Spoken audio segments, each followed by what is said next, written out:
আমরা সবাই চেষ্টা করব প্রথমত যে তারাবির সালাত জামাতের সাথে পড়ার জন্য, এবং তারাবির সালাতটাকে বর্তমান প্রচলিত 3G 4G সালাতের মতো না করা এবং সালাতের মধ্যে সৌন্দর্য নিয়ে আসা। আমরা যেটা করি রমাদান মাসে ফেসবুক, ইউটিউবিং বা লেকচারগুলো সবখানে একটা বিষয় কমন উঠে আসে, সেটা 4 টাকা 20 টাকা, যেটা নিয়ে আমি কোনো কথা কখনোই বলবো না ইনশাআল্লাহ। অ্যাটলিস্ট আমার পক্ষ থেকে এরকম কোনো কথা আপনারা শুনবেন না। আমরা এখানে একটা শব্দ ব্যবহার করতে চাই, সেটা হচ্ছে নামাজের কোয়ালিটি। আপনি 8 টাকা দিয়ে পড়েন আর 20 টাকা দিয়ে পড়েন, আমি বলবো যে নামাজের কোয়ালিটিটা কেমন হয়েছে। কোয়ান্টিটি নিয়ে আমার কোনো মাথা ব্যথা নাই। নবী করিম সাল্লাল্লাহু আলাইহি ওয়াসাল্লামের যে 8 টাকাতের হাদিসটা আনা হয়েছে, 8 টাকাত বা 11 রাকাতের হাদিসটা সহিহ বুখারী থেকে আয়েশা রাদিয়াল্লাহু আনহার উদ্ধৃতি দিয়ে, সেই নামাজের সৌন্দর্য সম্পর্কেও কিন্তু কথা এসেছে। আয়েশা রাদিয়াল্লাহু আনহা বলেছেন, তুমি আমাকে সেই নামাজের সৌন্দর্য সম্পর্কে জিজ্ঞেস করো না। হাদিসের কথাটা কিন্তু এমন ছিল, তুমি আমাকে, রাবিকে আয়েশা রাদিয়াল্লাহু আনহা বলছেন, তুমি আমাকে এই নামাজের সৌন্দর্য সম্পর্কে জিজ্ঞেস করো না।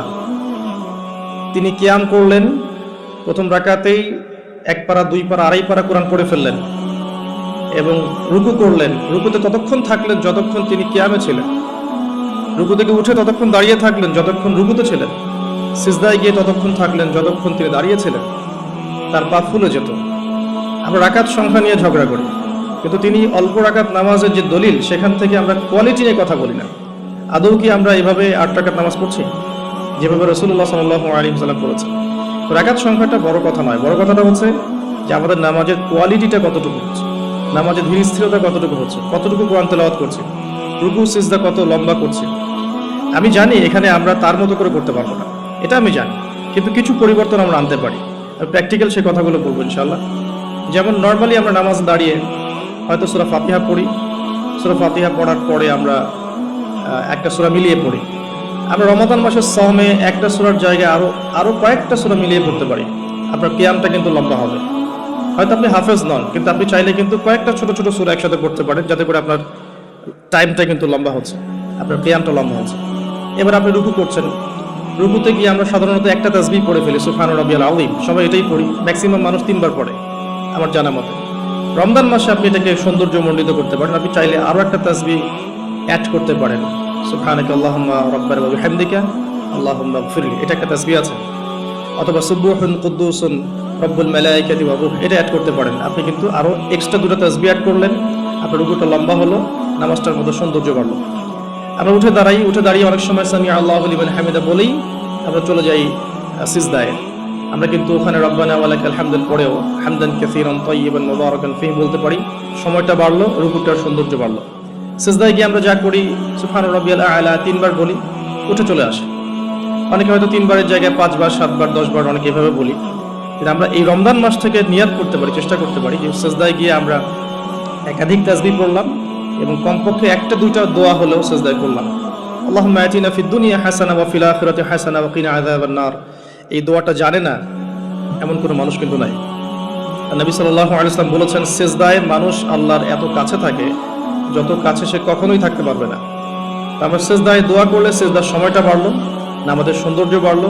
আমরা নবী সাল্লাল্লাহু আলাইহি ওয়াসাল্লামের মতো পা ফোলানো নামাজ না পড়তে পারলেও অ্যাটলিস্ট নামাজের টাইমটা বাড়াতে পারলাম, সৌন্দর্য বাড়লো। এটাই হচ্ছে কিন্তু মূল বিষয় তারাবির সালাতের। কত লম্বা সময় ধরে আমি আল্লাহর সাথে কথোপকথন করতে পারি। আমরা তাশাহুদ দরুদের পরে দোয়া মাসুরা পড়ে অনেকে সালাম ফিরিয়ে ফেলি। এখানে কিন্তু আরো দোয়া করার সুযোগ আছে। স্পেশাল আল্লাহুম্মা ইন্নী আউযু বিকা মিন আযাবিল কবরি ওয়া আযাবি জাহান্নাম ওয়া মিন ফিতনাতিল মাহইয়া ওয়াল মামাত ওয়া মিন শাররি ফিতনাতিল মাসিহিদ দাজ্জাল। এই দোয়া কিন্তু করার কথা জোরভাবে হাদিসে এসেছে, তোমরা 4টা বিষয় থেকে আশ্রয় চাও। এছাড়াও কিন্তু আপনি সালাম ফেরানোর আগে যে কোনো দোয়াই করতে পারছেন কোরআন এবং সুন্নাহ থেকে। নামাজটা লম্বা হলো, নামাজে আপনি আল্লাহর সাথে বেশি কথা বলতে পারলেন, নামাজের মধ্যে প্রশান্তি পাওয়া গেল।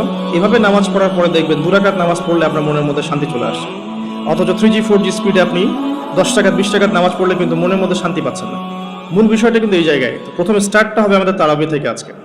আর তারাবির সালাত যে ইমাম পড়াবেন, আমি অবশ্যই রিকোয়েস্ট করবো তিনি যেন খতমই পড়ান। রমজান মাসে যদি কোরআন খতম না দিই, তাহলে আমরা কোন মাসে কোরআন খতম দিব?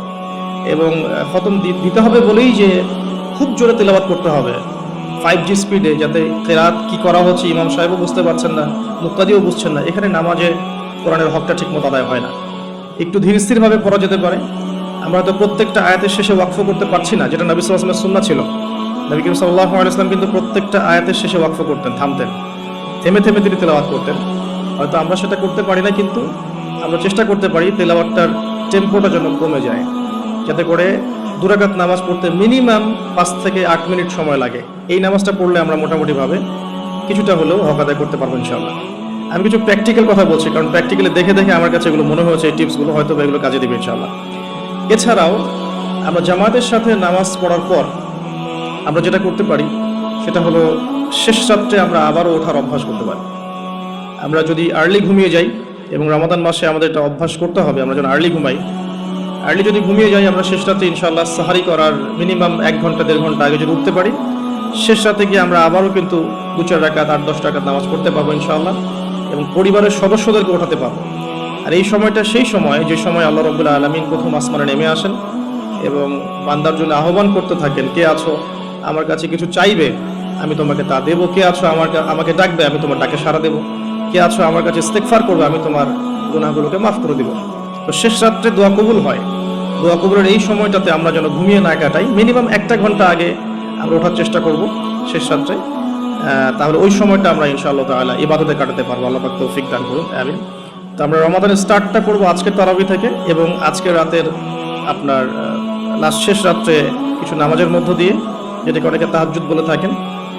আর এরপরে আমরা যে বিষয়গুলো দিকে ফোকাস করবো সেটা হচ্ছে সাহরি এবং ইফতার। যেহেতু আমরা শুরু করছি তারাবি দিয়ে, তারপর ঘুমাচ্ছি, ঘুম থেকে উঠে আবার তাহাজ্জুদে উঠছি, তাহাজ্জুদের নামাজ পড়ার পর আমরা কিন্তু সাহরি করব। সাহরি আর ইফতার দুটাকে আমি একসাথে লিখেছি এই কারণে, এই দুটার মূল মেসেজ একটাই। রমজান মাসে আমাদেরকে নিয়াত করতে হবে এবং চেষ্টা করতে হবে সাহরি এবং ইফতারে যেন খুব বেশি না খাই।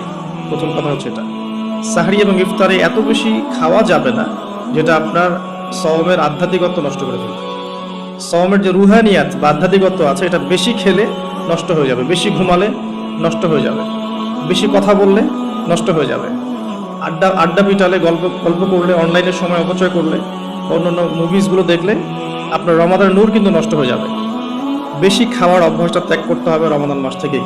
আমরা কিছু কিছু বিধান দেখেছি যেটা কোরআন এবং হাদিসে আছে, বাস্তবিক খুব একটা আমল আসলে নাই। তার মধ্যে অন্যতম একটা হচ্ছে খাওয়ার সুন্নত। খাওয়ার সুন্নত আমাদের সবার মধ্যে খুব একটা নাই, থাকলে আমাদের ফিটনেসগুলো এমন হতো না আসলে। খেয়াল করে দেখবেন, এই 8 তালে উঠতে কিন্তু অনেকে হাঁপায় গেছে। তো এই ফিটনেসগুলো কিন্তু আমাদের ক্ষতি করছে, আমরা বুঝতে পারছি না। আমি রমাদান মাসে রিকোয়েস্ট করবো, বেশি খাবেন না, পেটের 3 ভাগের 1 ভাগ খাবেন, এবং কোনোভাবেই কোনো ম্যানুফ্যাকচার্ড খাবার খাবেন না। কোনো ম্যানুফ্যাকচার্ড ফুড আপনার শরীরের ভিতরে ঢুকতে দিবেন না। ম্যানুফ্যাকচার বলতে বোঝাচ্ছি মানুষ যেগুলোকে প্রডিউস করে মার্কেটিং করছে, যেগুলোর মধ্যে সাইড ইফেক্ট আছে এবং যেগুলোর মধ্যে পুষ্টি উপাদান কম। বাসায় হোমমেড ফুড খাবেন। অনেক সময় দেখা যায় সাহরি এবং ইফতারে আমরা এত বেশি ভোজন রসিক হয়ে পড়ি যে আমরা তারাবির নামাজ ঠিক মতো পড়তে পারি না, অসুস্থ হয়ে যাই, পেট খারাপ হয়ে যায়। এই জন্য বাসার নর্মাল কমন খাবারগুলো খাবেন, এবং এই সিজনে বেশি বেশি মানে জুসি জিনিসগুলো খাওয়ার চেষ্টা করতে হবে স্পেশালি। তাহলে আমরা ফিজিক্যালি ফিট থাকবো ইনশাআল্লাহ। আর শরীর সুস্থ রাখতে হবে এই কারণে, যাতে করে আমরা আল্লাহর ইবাদত বেশি বেশি করতে পারি। আল্লাহ পাক আমাদের সবাইকে খাবার নিয়ন্ত্রণ করার তৌফিক দান করুন। আর যে ব্যক্তি খাবারকে নিয়ন্ত্রণ করতে পারে না, সে কিন্তু প্রবৃত্তিকে নিয়ন্ত্রণ করতে পারবে না। একজনের সামনে অনেকগুলো খাবার এনে দেন, তার খাওয়ার স্টাইলটা দেখে আপনি গেস করতে পারবেন তার ভিতরে প্রবৃত্তি নিয়ন্ত্রণের ক্ষমতা কতটুকু। তার খাবারের স্টাইলটা দেখবেন, কিভাবে সে খাচ্ছে, সে কি গোগ্রাসে খাচ্ছে নাকি রিল্যাক্সে খাচ্ছে, খাবার দেখে কি তার মধ্যে লোলুপতা প্রকাশ পাচ্ছে, তাহলে বুঝবেন সে ব্যক্তি প্রবৃত্তিকে নিয়ন্ত্রণ করতে পারবে না। এই বিষয়টা খেয়াল রাখবেন। আমরা খাবার যত বেশি প্রডিউস করব, তত বেশি আমাদের মা বোনদেরকে রান্না করা থাকতে হবে। এতে করে তাদেরও রোজার যে মাহাত্ম্য এবং রোজার যে রুহানিয়াত, তারাও হারাবে, সময়ের অপচয় হবে, তাদের প্রতি এক পয়েন্ট কাইন্ড অফ জুলুম করা হবে। যদি 2-3টা আইটেমে আমার খাবার হয়ে যায়, 10টা আইটেম করার কোনো প্রয়োজন নাই।